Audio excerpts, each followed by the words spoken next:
ఎవరేమనుకున్నా don't care. Donald Trump అనుకున్నది చేస్తారు. తాజాగా యుక్రెయిన్ అధ్యక్షుడు జెలెన్స్కీకి మరో పెద్ద షాక్ ఇచ్చారు ప్రెసిడెంట్ ట్రంప్. అమెరికా నుంచి అంతే మిలిటరీ సాయాన్ని నిలిపివేశారు. మినరల్ డీల్కు జెలెన్స్కీ అంగీకరించకపోవడంతో ట్రంప్ సర్కార్ ఈ నిర్ణయం తీసుకుంది. అమెరికాని వ్యతిరేకిస్తూ ఏం జరుగుతుందో చూపిస్తున్నారు డొనాల్డ్ ట్రంప్. వారెవరైనా ఉపేక్షించడం లేదు. ఆంక్షలు, టారిఫ్లు విధిస్తున్నారు. ఈ క్రమంలోనే యుక్రెయిన్తో చర్చలు విఫలమైన నేపథ్యంలో జెలెన్స్కీ ట్రంప్ ఊహించని షాక్ ఇచ్చారు. అమెరికా అందిస్తున్న సైనిక సహాయాన్ని నిలిపివేశారు. ఈ మేరకు వైట్ హౌస్ ప్రకటన విడుదల చేసింది. అధ్యక్షుడు ట్రంప్ శాంతి స్థాపనపై దృష్టి సారించారు.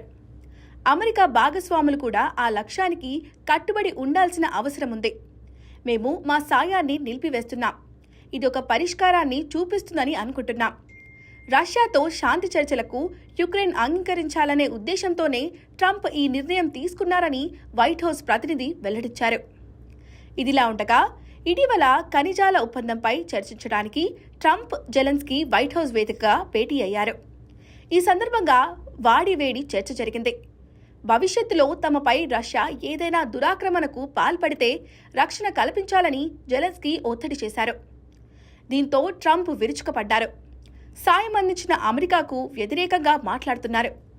యుక్రెయిన్ తీరు మూడో ప్రపంచ యుద్ధానికి దారి తీస్తుందని హెచ్చరించారు. శాంతి ఒప్పందం చేసుకోవడానికి జెలెన్స్కీకి ఇష్టం లేదంటూ విమర్శలు గుప్పించారు. ఈ చర్చలు కాస్త రసభాసగా మారడంతో ఖనిజాల ఒప్పందంపై సంతకం చేయకుండానే జెలెన్స్కీ వైట్ హౌస్ నుంచి వెళ్లిపోయారు. మరోవైపు జెలెన్స్కీ తాజాగా కీలక ప్రకటన చేసిన విషయం తెలిసిందే. అమెరికాతో ఖనిజాల ఒప్పందం కుదుర్చుకోవడానికి యుక్రెయిన్ సిద్ధంగా ఉందని జెలెన్స్కీ స్పష్టం చేశారు. వాళ్ళు సరేనంటే ఇప్పటికిప్పుడు ఒప్పందంపై సంతకాలు చేస్తా అన్నారు. గతంలో జరిగిన వాటిని కొనసాగించాలి అనేది మా విధానం. మేం నిర్మాణాత్మకంగా ఉన్నాం. అదే సమయంలో కొన్ని విషయాలను విశ్లేషించాల్సిందే. యుక్రెయిన్ వైఖరి వినాలి. అది మాకు చాలా ముఖ్యం. అమెరికాతో మా సంబంధాలు కొనసాగుతాయని అనుకుంటున్నా. యుక్రెయిన్ ప్రపంచంలో అతిపెద్ద దేశం కాకపోవచ్చు, కానీ తన స్వతంత్రం కోసం అది చేస్తున్న పోరాటాన్ని అంతా చూస్తున్నారు. అమెరికా నుంచి ఏ అనుమానాలకు తావు లేకుండా సాయం కొనసాగుతుంది అని ఆశిస్తున్నా. ఎందుకంటే మాకు సాయం నిలిపివేత అంతిమంగా రష్యా అధ్యక్షుడు పుతిన్కు మాత్రమే ఉపయోగపడుతుంది. అమెరికా, ఇతర ప్రపంచ ప్రతినిధులు పుతిన్కు అలాంటి సాయం చేయరని అనుకుంటున్నా అంటూ వ్యాఖ్యలు చేశారు. యుక్రెయిన్ అధ్యక్షుడు జెలెన్స్కీ అమెరికా అధ్యక్షుడి ఓవల్ ఆఫీస్లోనే వాగ్వాదానికి దిగడంపై ట్రంప్ తీవ్ర ఆగ్రహంతో ఉన్నారు. అంతేకాక జెలెన్స్కీ యూరోప్ దేశాలను ఆశ్రయించడం, అవి ఆయనకు మద్దతు ప్రకటించడం ట్రంప్ ఈగోని బాగా హర్ట్ చేశాయి. జెలెన్స్కీతో భేటీ తర్వాత వేగంగా ట్రంప్ పావులు కదుపుతున్నారు. ఇదే సమయంలో తనకు ఎంతో ఇష్టమైన పుతిన్కు ట్రంప్ భారీ ఆఫర్ ఇస్తున్నట్లు తెలుస్తోంది. యుక్రెయిన్ రష్యా యుద్ధం వేళ అమెరికా అధ్యక్షుడు డొనాల్డ్ ట్రంప్ ట్విస్ట్ మీద ట్విస్ట్ ఇస్తున్నారు. రష్యాకు పూర్తి మద్దతుగా నిలుస్తూ యుక్రెయిన్ను వరుస షాక్లకు గురి చేస్తున్నారు. ఇందులో భాగంగా ట్రంప్ మరొక కీలక నిర్ణయం తీసుకున్నారు. రష్యాపై అమెరికా గతంలో విధించిన ఆంక్షలను తొలగించాలని ట్రంప్ నిర్ణయం తీసుకుంటున్నట్లు సమాచారం. ఈ మేరకు విశ్వసనీయ వర్గాలను ఉట్టంకిస్తూ పలు అంతర్జాతీయ మీడియా కథనాలు వెల్లడించాయి. రష్యా, యుక్రెయిన్ మధ్య యుద్ధం ప్రారంభం తర్వాత నాటి అమెరికా అధ్యక్షుడు జో బైడెన్ రష్యాపై పలు ఆంక్షలు విధించారు. పుతిన్ను కంట్రోల్ చేసేందుకు ట్రెండింగ్కు సంబంధించిన ఆంక్షలు విధించారు. ఇక ప్రస్తుత అధ్యక్షుడు డొనాల్డ్ ట్రంప్ ఆ ఆంక్షలను తొలగించే దిశగా అడుగులు వేస్తున్నట్లుగా తెలుస్తోంది.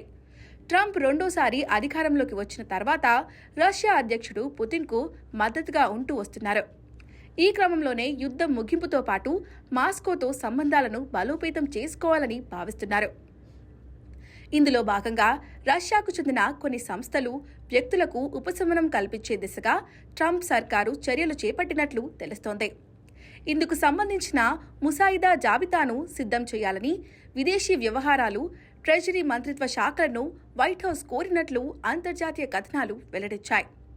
రాబోయే రోజుల్లో దీనిపై రష్యన్ ప్రతినిధులతో అమెరికా అధికారులు చర్చలు జరిపేందుకు సన్నాహాలు చేస్తున్నట్లు సమాచారం. అయితే ఆంక్షలను తొలగించే క్రమంలో ప్రతిగా మాస్కో నుంచి వాషింగ్టన్ ఏం ఆశిస్తుందనే విషయాలు మాత్రం తెలియాల్సి ఉంది. దీంతో అమెరికా ప్లాన్ ఏంటి అనేది ఆసక్తికరంగా మారింది. ఇక మాస్కో, కీవ్ మధ్య శాంతి ఒప్పందం చాలా దూరంలో ఉందని చేసిన వ్యాఖ్యలపై కూడా ట్రంప్ స్పందించారు. ఇది జెలెన్స్కీ చేసిన చెత్త ప్రకటన. దీనిని అమెరికా ఎక్కువ కాలం సహించదు.